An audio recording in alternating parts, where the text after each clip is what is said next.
ನೋಡಿ, ಬಿಜೆಪಿಯವರಿಗೆ ಪ್ರಿಯಾಂಕಾ ಗಾಂಧಿ ಅವ್ರನ್ನ ಕರೆತರಲಿಲ್ಲ, ಕಾಂಗ್ರೆಸ್ ಪಕ್ಷನ ಕರೆತರಲಿಲ್ಲ ವಿಚಾರಕ್ಕೆ ಅಂತ ಅಂದ್ರೆ ಅವ್ರಿಗೆ ನೆಮ್ಮದಿ ನಿದ್ದೆ ಬರೋದಿಲ್ಲ.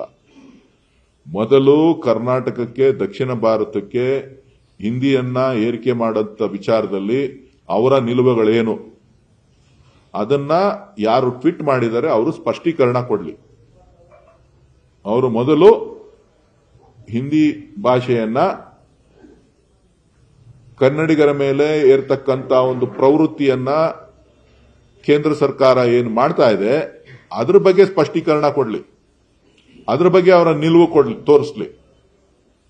ಅನವಶ್ಯಕವಾಗಿ ಇಲ್ದೇ ಇರೋ ವಿಚಾರಕ್ಕೆ ಪ್ರಿಯಾಂಕಾ ಗಾಂಧಿ ಅವರನ್ನ ಕರೆತರ್ತಕ್ಕಂಥದ್ದು, ಇದರಿಂದ ರಾಜಕೀಯವಾದ ಏನೋ ನಾನು ಮಾತಾಡಿದೆ ಅಂತ ಹೇಳಿ ಹೇಳ್ತಕ್ಕಂಥದ್ದು ಸರಿಯಲ್ಲ.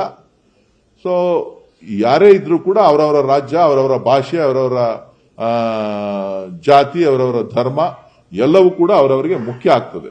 ಸೊ ಆ ಒಂದು ನಿಟ್ಟಿನಲ್ಲಿ ನಾವು ಇದಕ್ಕೆ ಸೀಮಿತವಾಗಿ ನಾವು ಮಾತಾಡಬೇಕಾಗುತ್ತೆ.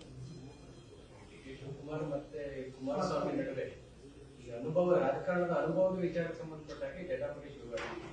ಬಳ್ಳಾರಿ ವಿಚಾರವನ್ನು ಇಟ್ಕೊಂಡು ಗೃಹ ಸಚಿವರ ಖಾತೆಯನ್ನೇ ಡಿ.ಕೆ. ಶಿವಕುಮಾರ್ ಶುರು ಮಾಡಿಕೊಂಡು ಅಲ್ಲಿ ಮೀಟಿಂಗ್ ಮಾಡಿದ್ರು ಅಂತೆಲ್ಲ ಟೀಕೆ ಮಾಡಿದ್ರು.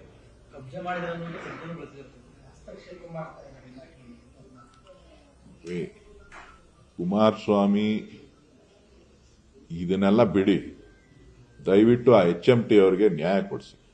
ಸುಮ್ಮನೆ ಯಾಕೆ ಇಲ್ದೇ ಇರೋದನ್ನೆಲ್ಲ ಹೇಳಕ್ ಬರ್ತೀರಿ? ಆ ಗಾಣಗ ರವಿ ನಮ್ಮ ಶಾಸಕರು 100 ಎಕರೆ ಜಾಗ ಇಟ್ಕೊಟ್ಟಿದಾರಂತೆ.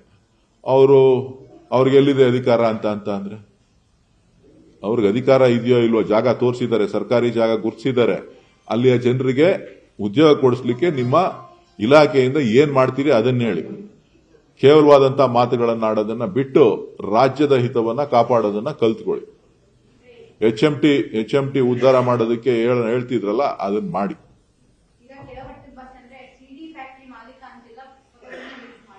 ಯಾರು? JDS ಅವ್ರಿಗೆ ಕೆಲಸ ಇಲ್ಲ, ಉದ್ಯೋಗ ಇಲ್ಲ.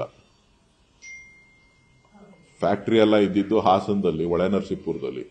ಹೊಳೆನರಸೀಪುರಕ್ಕೆ ಹೋಗಿ ಕೇಳ್ಕೊಳ್ಳಿ, ಹೊಳೆನರಸೀಪುರಕ್ಕೆ ಹೋಗಿ ಕೇಳಲಿ, ಪದ್ಮನಾಭ ನಗರಕ್ಕೆ ಹೋಗಿ ಕೇಳಲಿ ಎಲ್ಲಿ ಫ್ಯಾಕ್ಟರಿ ಇತ್ತು ಅಂತ. ಯಾರು ಬೇಡ ಅಂದವರು? ಫ್ಯಾಕ್ಟರಿ ಎಲ್ಲಿತ್ತು ಅಂತ ಅಲ್ಲೇ ಕೇಳ್ಕೊಳ್ಳಿ, ಯಾರು ಬೇಡ ಅಂದವರು? ಫ್ಯಾಕ್ಟರಿ ಯಾರು ಮ್ಯಾನುಫ್ಯಾಕ್ಚರ್ ಮಾಡ್ತಾ ಇದ್ರು ಅಂತ ಗೊತ್ತಿದೆಯಲ್ಲ ಈಗ.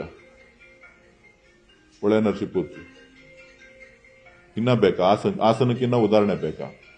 ಇಡೀ ದೇಶದಲ್ಲಿ ಅತ್ಯಂತ ಹೀನಾಯವಾದ ಕೃತ್ಯ ಯಾವುದಾದ್ರೂ ಒಬ್ಬ ಇತ್ತು ಅಂತ ಅಂದ್ರೆ ಅದು ಹಾಸನ ನಡೆದಂತ ದುರ್ಘಟನೆ. ಅದ್ರ ಬಗ್ಗೆ ಒಂದು ವಿಷಾದ ವ್ಯಕ್ತಪಡಿಸಕ್ಕಾಗದೇ ಇರುವಂತ JDSನ ಮುಖಂಡರುಗಳು ಯಾರ್ಯಾರು ಟ್ವೀಟ್ ಮಾಡ್ತಾ ಇದ್ದಾರೆ, ಅವರುಗಳಿಗೆ ಈ ಬೇರೆದ್ರ ಬಗ್ಗೆ ಮಾತಾಡೋದಕ್ಕೆ ನೈತಿಕತೆ ಎಲ್ಲಿದೆ?